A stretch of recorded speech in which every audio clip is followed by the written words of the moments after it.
Hello everyone, welcome back to my channel study with Deepa Saini.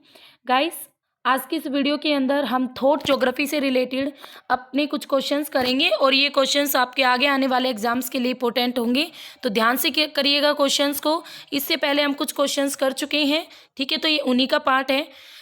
Thought geography मैं आपको पढ़ा रही थी, तो ये उसी से रिलेटेड क्वेश्चन रहेंगे। तो चलिए शुरू करते हैं। क्वेश्चन नंबर 32, निम्न में से कौन सा एक सही सुमेलित नहीं है? तो आपको बताना है इसमें से भाई आपका कौन सा करेक्ट नहीं है, रोंग है, ठीक है। तो यहाँ पर हम देखते हैं ऑप्शन। विश्व का प्राकृतिक प्रदेशों में विभाजन हार्टसन महोदय ने किया था। उसके बाद विश्व का कृषि प्रदेशों में विभाजन वेट्सल, ये तो बिल्कुल करेक्ट है, ऑप्शन वाला बी तो करेक्ट है। विश्व को 13 प्रदेशों में 13 एग्रीकल्चर एरिया में बांटा था वेट्सलसी ने। स्टाम्प महोदय ने ब्रिटेन में भूमि उपयोग सर्वेक्षण किया था, इंपॉर्टेंट है। वॉन थ्यूनेन का कृषि स्थानीयकरण जो इसकी थ्योरी थी, ये भी करेक्ट है। विश्व का प्राकृतिक प्रदेशों में विभाजन की बात करें तो हॉडसन महोदय ने विश्व को प्राकृतिक एरिया में डिवाइड नहीं किया था, तो यही आपका रोंग है। नेक्स्ट आता है क्वेश्चन नंबर 33। यहाँ पर इसमें हमें बताना है भाई, ये थोड़ी सी और मोटी हो गई है। हाँ जी, निम्न में से कौन सा विद्वान पृथ्वी को गोलाकार आकृति में विश्वास नहीं रखता था? तो आपको बताना है इसमें से कौन सा ऐसा है जो पृथ्वी की शेप गोल मानने में विश्वास नहीं करता था। टोलेमी मध्य तो गोल मानता था, प्लेटो भी, पाइथागोरस, ये तीनों तो आपको पता है। हेरोडोटस के अकॉर्डिंग हमारी पृथ्वी गोलाकार स्थिति में नहीं थी, ठीक है, तो राइट आंसर रहेगा हेरोडोटस। नेक्स्ट आता है क्वेश्चन नंबर 34। यहाँ पर कुछ भूगोलवेता और कुछ उसकी पुस्तकें हैं, तो ध्यान से देखो। डिमांजिया, सोरे, नवनिश्चयवाद, ब्लेचार्ड, तो आपको बताना है कौन सी पुस्तक किसकी है, ठीक है। तो भाई डिमांजिया की थी पिकार्डी पुस्तक किसकी थी? डिमांजिया की। उसके बाद सोरे की थी लेस पेरेनिज। नवनिश्चयवाद थी भाई लेस आल्पस, और ब्लेजार्ड की थी फ्रेंच आल्पस, ठीक है। तो ये रहेगा sequence, option number B is correct. ये सारी बुक्स आप याद कर लेना। नेक्स्ट आता है क्वेश्चन नंबर 35। निम्न में से कौन सामाजिक डार्विनवाद के प्रवर्तक है? यानी सामाजिक डार्विनवाद के प्रवर्तक कौन थे? सैम्पल, हंटिंगटन, टेलर, स्पेंसर, तो राइट आंसर इज स्पेंसर, ठीक है। तो राइट आंसर क्या होगा? स्पेंसर जो थे वो सामाजिक डार्विनवाद के प्रवर्तक थे, तो right answer is Spencer. Next आता है भाई क्वेश्चन, यहाँ पर हमें मिलाना है इनको। ये हैं आपकी कुछ राइटर्स या जियोग्राफर्स और इनकी कंट्री, तो कौन सा राइटर कौन सी कंट्री से बिलोंग करता है, ये इस तरीके का क्वेश्चन है आपका, ठीक है। तो चलिए मिलाते हैं। यहाँ पर मैकेंडर की बात करें तो मैकेंडर यूके से था, और मैकेंडर की फेमस थ्योरी आप सभी जानते हो, ऐतिहासिक भौगोलिक इतिहास की धुरी इसकी फेमस थ्योरी थी। डिमांजिया आपका फ्रांस का था भाई, और कांट महोदय इमोनियल कांट जर्मनी के रहने वाले थे, और टिवार था संयुक्त राज्य अमेरिका से थे, ठीक है। तो ऑप्शन नंबर बी इसका करेक्ट रहेगा। नेक्स्ट आता है क्वेश्चन नंबर 37। भूगोल भूवैन्यासिक संगठन के प्रतिरूप और वह प्रक्रिया का अध्ययन करता है। भूगोल की उक्त परिभाषा प्रस्तुत की गई। ये जो परिभाषा है ये किसके द्वारा प्रस्तुत की गई कि भूगोल भूवैन्यासिक संगठन के प्रतिरूप या प्रक्रिया का अध्ययन करता है? तो ये थी भाई क्षेत्र विश्लेषक युग में। किसमें? क्षेत्र विश्लेषक युग में इस परिभाषा को प्रस्तुत किया गया था। यानी भूगोल की जो धारणा थी वो इस तरीके से रखी गई। कौन से युग में? क्षेत्र विश्लेषक युग में। नेक्स्ट आता है क्वेश्चन नंबर 38। निम्न में से कौन मानव भूगोल का जनक? देखो बड़ा इजी सा क्वेश्चन है, और मानव भूगोल का जनक हमेशा रेटजेल महोदय को माना गया था। एंथ्रोपोजोग्राफी बुक में मानव भूगोल, पहले ही निश्चयवादी था रेटजेल, फिर बाद में ये मानव भूगोल से रिलेटेड हो गया था, यानी भूगोल को मानवीय रूप देना शुरू कर दिया था इसने। नेक्स्ट आता है क्वेश्चन नंबर 39। निम्नलिखित पौराणिक द्वीपों में से कौन सा एक ऑस्ट्रेलिया महाद्वीप से संबंधित है? तो ऑस्ट्रेलिया से कौन सा रिलेटेड है आपको ये बताना है। तो भाई जम्बू द्वीप, पुष्कर द्वीप, शक द्वीप या सालमली द्वीप। तो पौराणिक द्वीपों की बात करें तो जो शक द्वीप था वो कहीं ना कहीं ऑस्ट्रेलिया द्वीप से, महाद्वीप जो हमारा ऑस्ट्रेलिया कॉन्टिनेंट है उससे रिलेटेड माना जाता है। नेक्स्ट आता है यहाँ पर कुछ राइटर्स हैं, कुछ बुक्स हैं, तो देखते हैं कौन से राइटर की बुक्स कौन सी है। तो देखो सैम्पल की मैं आपको बहुत बार बता चुकी हूँ। इमुलियंसिस फॉर ऑफ जियोग्राफिक जो इन्वायरमेंट है वो सैम्पल की है, ठीक है। एंथ्रोपोजोग्राफी फेमस बुक रेटजेल महोदय की, है ना। और भाई आपकी उसकी बात करें और देखो रेटजेल की एंथ्रोपोजोग्राफी, सैम्पल की influences of geographical environment. Blache की बात करें प्रिंसिपल या प्रिंसेस ऑफ ह्यूमन ज्योग्राफी, इनकी दोनों में ना सिर्फ यही डिफरेंट था। इस ये सिद्धांत मानव भूगोल के सिद्धांत की बात करेंगे तो विडाल डी ला ब्लास की बुक थी, और मानव भूगोल बात करेंगे तो वो ब्रुन्स की थी। ठीक है, वो जीन ब्रुन्स की थी। जीन ब्रुन्स की मानव भूगोल और विडाल डी ला ब्लास की मानव भूगोल के सिद्धांत या प्रिंस ऑफ मानव भूगोल। ठीक है, तो इन सबको आप याद रखना। चारों की चारों बुक्स मोस्ट इंपोर्टेंट है एग्जाम के पॉइंट ऑफ व्यू से। नेक्स्ट आता है गाइस आपको 41 मॉर्फोलॉजी ऑफ लैंडस्केप पुस्तक के राइटर कौन थे। तो आपको बताना मॉर्फोलॉजी कार्ल सावर की थी। लैंडस्केप से रिलेटेड कुछ भी आ जाए, ठीक है, लैंडस्केप से रिलेटेड कुछ भी आ जाए, आप सीधा आंसर किसको डालोगे, कार्ल सावर को। और सांस्कृतिक वर्ड आ जाए, सांस्कृतिक दृश्य वर्ड आ जाए, तब भी आंसर क्या रहेगा, सावर महोदय। नेक्स्ट आता है क्वेश्चन, निम्न में से कौन भूगोल में टेलियोलॉजिकल दृष्टिकोण था। टेलियोलॉजिकल दृष्टिकोण वाला कौन था भाई। तो टेलियोलॉजिकल दृष्टिकोण की बात करें तो वो कौन से थे, वो थे आपके कार्ल रेटर, उद्देश्यवादी। ठीक है, कौन थे, कार्ल रेटर। नेक्स्ट आता है क्वेश्चन, निम्न युग्मों में से कौन सा एक सुमेलित नहीं है। देखो हम्बोल्ट की कोसमेस थी, बिल्कुल राइट। और रेड जेल महोदय की आड़कुंडे, तो आप सबको पता है रेड जेल, ये जो आड़कुंडे थी ये रेड जेल की नहीं थी, ये कार्ल रेटर की थी।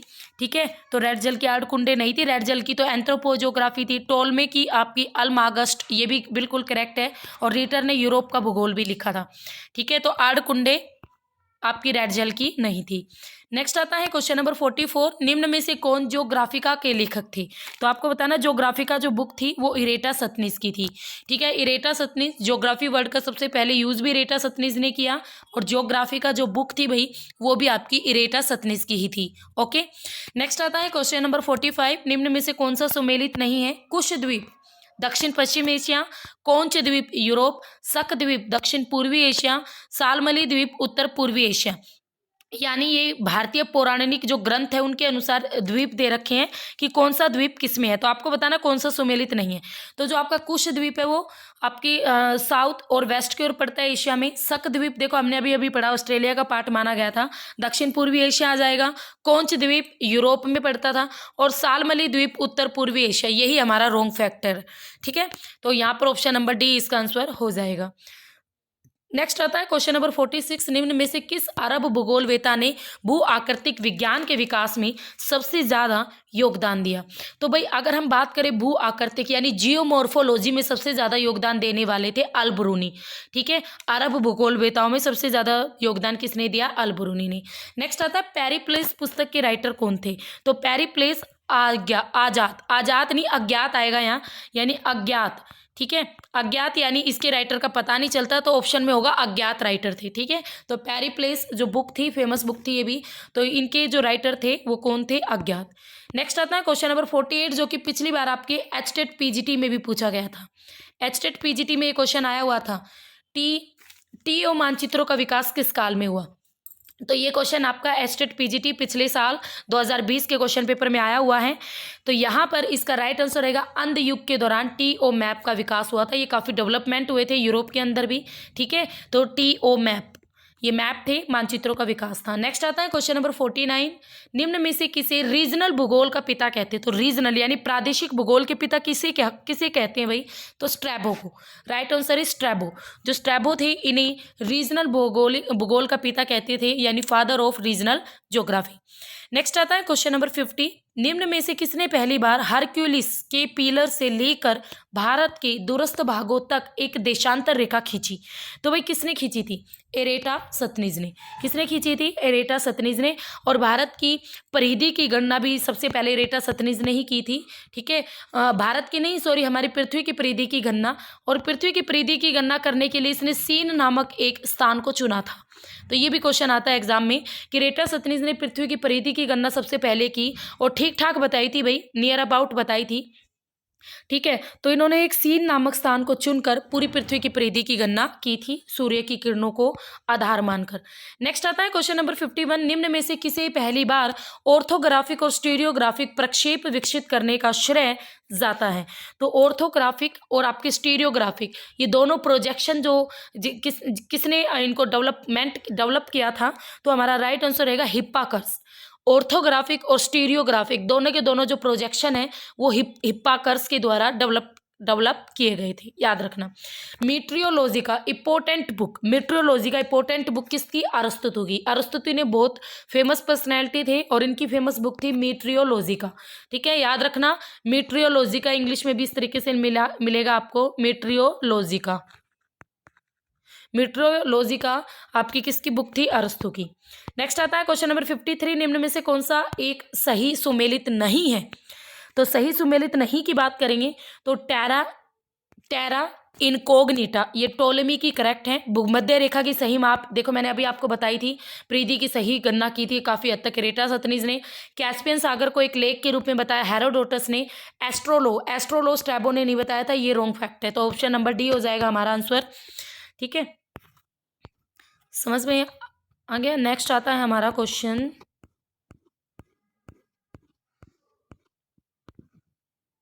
नेक्स्ट आता है भाई क्वेश्चन नंबर आपका 54। यहाँ पर कुछ भूगोल वेता हैं और उनके द्वारा किए गए कार्य हैं, जो भी हैं देखते हैं क्या किए, किसने क्या किया भाई, ठीक है। अब क्लियर है, तो चलिए, तो यहाँ पर इसकी बात करें तो सबसे पहले टोलेमी दिए गए हैं। तो टोलेमी ने बंगाल की खाड़ी को मानचित्र में दर्शाया, तो टोलेमी महोदय ने दिखाया था बंगाल की खाड़ी को मैप के अंदर। स्ट्रैबो ने दिखाया था भूगोल को एक क्षेत्रवर्णी भूगोल विज्ञान घोषित किया था, यानी क्षेत्र विज्ञान घोषित किसने किया? क्षेत्रवर्णी यानी एरिया के अकॉर्डिंग भूगोल का वर्गीकरण स्ट्रैबो महोदय ने। पेसिडोनियस ने, जो पेसिडोनियस थे उन्होंने ज्वार भाटा का अध्ययन किया था, ठीक है, जो पेसिडोनियस थे उन्होंने क्या किया था? ज्वार भाटा का अध्ययन किया था। और हिप्पाकर्स ने तारागणों की प्रथम ज्ञात सूची दी थी, तो ऑप्शन नंबर ए करेक्ट रहेगा। तो बंगाल की खाड़ी को मैप में किसने दिखाया? टोलेमी महोदय ने। स्ट्रैबो ने भूगोल को क्षेत्रवर्णी भूगोल कहा, और पेसिडोनियस ने क्या कहा था भाई? ज्वार भाटा का अध्ययन किया था। टाइड जो आते हैं आपके, हिप्पाकर्स ने जो हमारे तारे होते हैं उनका सर्वप्रथम ढंग से वर्णन किया था, यानी अज्ञात हमें सूची। इसके बाद जो हमारा नेक्स्ट क्वेश्चन आता है क्वेश्चन नंबर 55, निम्न में से कौन इरेटासथनीज की मृत्यु के बाद अलेक्जेंड्रिया पुस्तकालय का अध्यक्ष नियुक्त हुआ? ये क्वेश्चन भी बार बार एग्जाम में रिपीट होता है, ठीक है। तो जो हिप्पाकर्स था, ठीक है भाई, जो आपके हिप्पाकर्स थे वही सबसे, उसके बाद में आपके अगर हम बात करें हिप्पाकर्स, यही आपकी इरेटासथनीज जब मर गया था तो अलेक्जेंड्रिया जो जो लाइब्रेरी थी उसके अध्यक्ष नियुक्त हुए थे। पहले इरेटासथनीज थे अलेक्जेंड्रिया लाइब्रेरी के अध्यक्ष, और बाद में कौन बन गए थे? हिप्पाकर्स। नेक्स्ट आता है क्वेश्चन नंबर 56, निम्न में से कौन सा कथन सत्य नहीं है? तो हमें रॉन्ग कथन चुनना है। तो इरेटासथनीज को गणितीय भूगोल का संस्थापक कहते हैं, यही कथन आपका रॉन्ग है, ठीक है, तो ऑप्शन नंबर ए आंसर हो जाएगा। पोसिडोनियस ने पृथ्वी की परिधि की गणना की थी, तो भाई इरेटासथनीज ने की थी, इसके साथ और भी पर्सनैलिटी थी जिन्होंने पृथ्वी की परिधि की गणना की थी, बट कहीं ना कहीं एडजेक्ट जो मानी जाती है उस टाइम पर इरेटासथनीज की मानी जाती है। हेरोडोटस ने पहली बार विश्व को 3 महाद्वीपीय भूभागों यूरोप, एशिया और लीबिया में विभक्त किया। अलेक्सीमेंडर ने विश्व का पहला मानचित्र बनाया। ये आपके अगर हम बात करें बी सी डी तीनों कथन करेक्ट है, ठीक है, और ए हमारा रॉन्ग है, तो आंसर हो जाएगा हमारा ए। नेक्स्ट आता है क्वेश्चन नंबर 57, यहाँ पर हमें सूचियों को मिलाना है अगेन, तो देखते हैं हिकेटियस, अरस्तु, टोलेमी और क्या रहता है भाई आपका यहाँ पर। तो यहाँ पर गाइस देखें हम क्वेश्चन, हिकेटियस जो था इन्होंने किस किस चीज़ का क्या किया था? तो जो हिकेटियस था उसकी थी भी जैस पेरियोडोस बुक सही, ठीक है, जैस पेरियोडोस, जो जेस पेरियोडोस थी वो हिकेटियस की थी। उसके अलावा अरस्तु की मीट्रियोलॉजी का हमने अभी अभी पढ़ी। टोलेमी की बात करें गाइड टू ज्योग्राफी थी टोलेमी महोदय की, और पेसिडोनियस के महासागर, तो ऑप्शन नंबर ए करेक्ट हो जाएगा। हिकेटियस, जैस पेरियोडोस, और अरस्तु मेट्रियोलॉजी का, टोलेमी गाइड टू ज्योग्राफी, और पेसिडोनियस महासागर। नेक्स्ट आता है क्वेश्चन नंबर 58, भूगोल विज्ञान मानचित्र निर्माण कला वर्णन से संबंधित विषय है, ये कथन किसका है? तो भाई जो भूगोल है वो आपका मानचित्र निर्माण कला यानी मैपिंग से रिलेटेड है, कि मैप्स को बनाना वगैरह, तो ये चीज़ें कही थी टोलेमी महोदय ने, ठीक है। तो टोलेमी महोदय ने कहा था कि भूगोल मानचित्र निर्माण कला से अच्छी तरह से रिलेटेड है। नेक्स्ट आता है क्वेश्चन नंबर 59, भूगोल का अंधकार युग बताना, तो 200 से 700 ईस्वी के बीच, ठीक है, जो 200 से 700 ईस्वी के बीच चला वो भूगोल का अंधकार युग था, अंध युग था, जिसमें TO मानचित्र भी आपके आए थे। नेक्स्ट आता है क्वेश्चन नंबर 60, निम्न में से कौन सा कालक्रम के अनुसार सही क्रम में है? तो फोनिशियन, यूनानी, रोमन, अंधयुग, अरब। तो आपको बताना पहले यूनानी आए थे, पहले फोनिशियन आए थे, किस तरीके से। तो हमें बताना बिल्कुल करेक्ट जो सीक्वेंस है हमारा वो नंबर ए, पहले फोनिशियन आए, फिर यूनानी आए, यूनानी ज्योग्राफर, फिर रोमन आए, फिर उसके बाद भूगोल में अंधयुग आ गया था, अंधयुग के बाद आपके अरब वाले आए, और फिर ये आ गए थे अमेरिकी, फ्रांसीसी, ये चल गए थे आगे। ठीक है, तो यही वाला सीक्वेंस रहेगा, option number A is correct. Next आता है क्वेश्चन नंबर 61, एक्सपेक्टेशनलिज्म इन ज्योग्राफी किसकी रचना है। तो भाई ये किसकी रचना है, कांट की, हार्शोन की, शेफर की, शेफर महोदय की रचना है ये, किसकी, शेफर महोदय की रचना है ये। ठीक है, नेक्स्ट आता है क्वेश्चन नंबर 62, ब्लास की जनजीवन शैली। देखो ये इंपॉर्टेंट क्वेश्चन है, बहुत ज़्यादा इंपॉर्टेंट है, बहुत ज़्यादा एग्जाम में रिपीट होता है, और एस्टेट में 3 से 4 बार आ चुका है ये क्वेश्चन। जो विडाल डी ला ब्लास महोदय थे, उन्होंने जन जीवन शैली की ऊपर एक कंसेप्ट दिया था, जिसको नाम दिया था उन्होंने पेज, यानी PAYS, इंग्लिश में पेज कहते हैं इसे। ठीक है, तो क्या नाम दिया था, पेज। तो इसको ध्यान रखोगे आप। ठीक है, तो इसको नाम दिया गया था भाई पेज।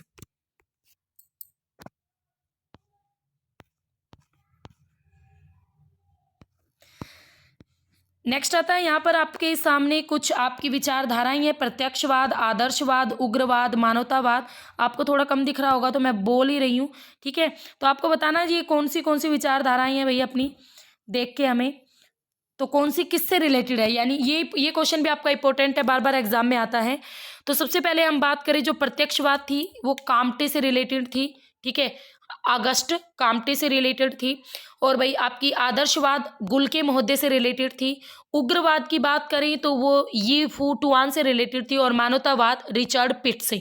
तो आपको ये सारे याद होनी चाहिए, एग्जाम में सीधा क्वेश्चन आएगा, जो प्रत्यक्षवाद की अवधारणा किसने दी थी, आदर्शवाद किसने दी थी, उग्रवाद की किसने दी थी, मानवतावाद की। ठीक है, नेक्स्ट आता है क्वेश्चन नंबर 64, आपको बताना है यहाँ पर कौन सा एक सुमेलित नहीं है। तो भाई पीटर क्रोपोत्किन, स्मिथ, रिचर्ड पिट, गुल्के। तो यहाँ पर अगर हम बात करें, देखो कौन सी सुमेलित नहीं है, पीटर क्रोपोत्किन ये अराजकता, ये बिल्कुल आपकी सुमेलित है। ठीक है, स्मिथ थे कल्याणकारी भूगोल से रिलेटेड, रिचर्ड पिट एंटीपोड से, गुल्के महोदय प्रत्यक्षवाद से रिलेटेड नहीं थे, हमने अभी अभी ऊपर पढ़ा था। ठीक है, मैंने अभी आपको बताया कि गुल्के महोदय आपके आदर्शवाद से रिलेटेड थे, है ना। जो सॉरी गुल्के जो महोदय थे, गुल्के महोदय हमारे किससे रिलेटेड थे। ठीक है, तो गुल्के महोदय हमारे आदर्शवाद से रिलेटेड थे, प्रत्यक्षवाद दिया हुआ था तो यही रोंग था। नेक्स्ट आता है क्वेश्चन 65, असमानता, प्रजातिवाद, लिंग भेद, अपराध। सर्दी की वजह से गला थोड़ा खराब है। असमानता, प्रजातिवाद, लिंग भेद और अपराध, ये किस विचारधारा के मुख्य मुद्दे हैं। तो भाई ये किसके मुद्दे हैं, उग्र सुधारवाद के। ठीक है, तो उग्र सुधारवाद के ये प्रमुख मुद्दे थे, जो कि आप हमारे समाज से रिलेटेड थे। नेक्स्ट आता है क्वेश्चन नंबर 66, एंटीपोड जनरल का संबंध किस विचारधारा से है। एंटीपोड जनरल, तो ये किससे रिलेटेड थे, एंटीपोड जनरल की बात करें तो उग्र सुधारवाद से ही रिलेटेड थे। ठीक है, तो ये विचार ये जो था संबंधित किससे था, उग्र सुधारवाद से। नेक्स्ट आता है क्वेश्चन नंबर 67, निम्न में से कौन सा एक कथन उग्र सुधारवाद के संबंध में करेक्ट नहीं है।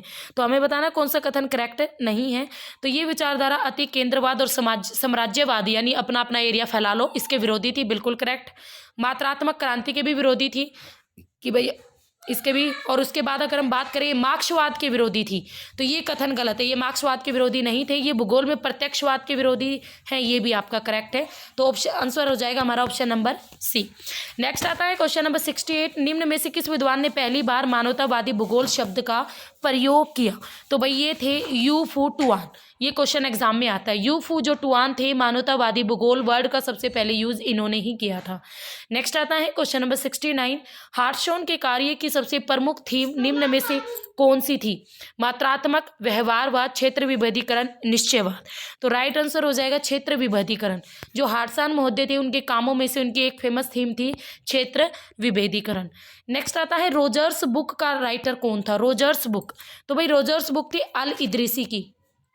अल इदरीसी अरब भूगोलवेता थे और इन्हीं की फेमस बुक थी आपकी रोजर्स बुक। नेक्स्ट आता है क्वेश्चन नंबर 71, यूनान और रोम की भूमध्य सागरीय सभ्यताएं ऑस्ट्रेलिया, दक्षिण अफ्रीका, चिली और कैलिफोर्निया में विकसित नहीं हुई। नहीं हुई। समान भौतिक जलवायविक पर्यावरणीय दशा सदैव एक जैसी प्रतिक्रिया उत्पन्न नहीं करती। तो गाइस इन दोनों में ये सभ्यता विकसित होने का कारण क्या था? जलवायु व पर्यावरणीय दशाएं। तो ये दोनों ही कथन बिल्कुल करेक्ट है और दोनों एक दूसरे की सही व्याख्या दे रही हैं। नेक्स्ट आता है हमारा क्वेश्चन नंबर 72। आज की इस वीडियो में हम 75 क्वेश्चंस तक ही करेंगे। निम्न में से कौन सा एक सुमेलित नहीं है? हमें बताना कौन सा सुमेलित नहीं है। तो भाई अनुक्रमिक आधिपत्य, विर्ट्सली का, बिल्कुल ठीक। नेचर ऑफ ज्योग्राफी हार्टसन महोदय की है, ये आपका एचटेट में भी आ चुका है। ये एचटेट में आ चुका है, 2017 2016 का क्वेश्चन था। नेचर ऑफ ज्योग्राफी बुक के राइटर कौन थे? हार्टसन। भूगोल में अपवादवाद, तो अपवादवाद वाले हैगेट ये है, ये सुमेलित नहीं है। सोशल जस्टिस एंड सोसाइटी, ये आपकी हार्वे की ही थी, ठीक है। तो ऑप्शन नंबर सी हो जाएगा। ऑप्शन नंबर सी आपका करेक्ट नहीं है। नेक्स्ट आता है ब्रिटेन में भूमि, देखो ब्रिटेन का नाम आया और ब्रिटेन में भूमि के उपयोग की बात करें, सीधा डालोगे स्टाम्प महोदय को। सर्वे किया था ब्रिटेन में भूमि के उपयोग का स्टाम्प महोदय ने, तो right answer is stamp. Next आता है क्वेश्चन नंबर 74, चलो 76 कर देंगे। अंत्यक्रिया का सिद्धांत किसने प्रतिपादित किया? तो भाई अंत्यक्रिया का सिद्धांत देने वाले थे जीन ब्रून्स महोदय। अंत्यक्रिया की जो थ्योरी थी ये किसने प्रतिपादित की? जीन ब्रून्स ने। नेक्स्ट आता है लैंड शाफ्ट की सैन कल्पना का विकास कहाँ हुआ? तो जो लैंड शाफ्ट की सह कल्पना थी वो जर्मनी में डेवलपमेंट हुई थी, ठीक है। किसमें? जर्मनी में। ये क्वेश्चन भी बार बार रिपीट होता है। नेक्स्ट आता है क्वेश्चन नंबर 76, टोलेमी का भूगोल में मुख्य योगदान क्या था? तो भाई जो टोलेमी महोदय थे उन्होंने गणितीय भूगोल में मुख्य अपना योगदान दिया था, ठीक है। तो कहीं ना कहीं ने गणितीय भूगोल का संस्थापक भी माना जाता है, तो गणितीय भूगोल में इन्होंने अपना वर्क किया था। तो गाइस ये थे आपके नियर अबाउट 35 या 36 क्वेश्चंस थॉट ज्योग्राफी के, जो कि इंपॉर्टेंट थे, जो ठीक है, जो कि आपके आगे आने वाले एग्जाम में आने की पूरी संभावनाएं हैं। तो एचटेट अब आपका आ गया है। और मैं फिर भी कहूँगी अगर अभी भी आपके पास 1 वीक है और कोई स्टूडेंट वही पीजीटी और नेट ज्योग्राफी का पेड कोर्स लेना चाहता है तो अभी आपको 20% ऑफ में मिल जाएगा, ठीक है। 20% ऑफ है पीजीटी और नेट ज्योग्राफी के पेड कोर्स पर। तो देर मत कीजिए क्योंकि 1 वीक तो काफ़ी होता है अपनी सफलता को पाने के लिए। तो ठीक है, तो आप बाकी चीज़ें आपके ऊपर है। फिर मिलेंगे, तब तक के लिए हैव ए नाइस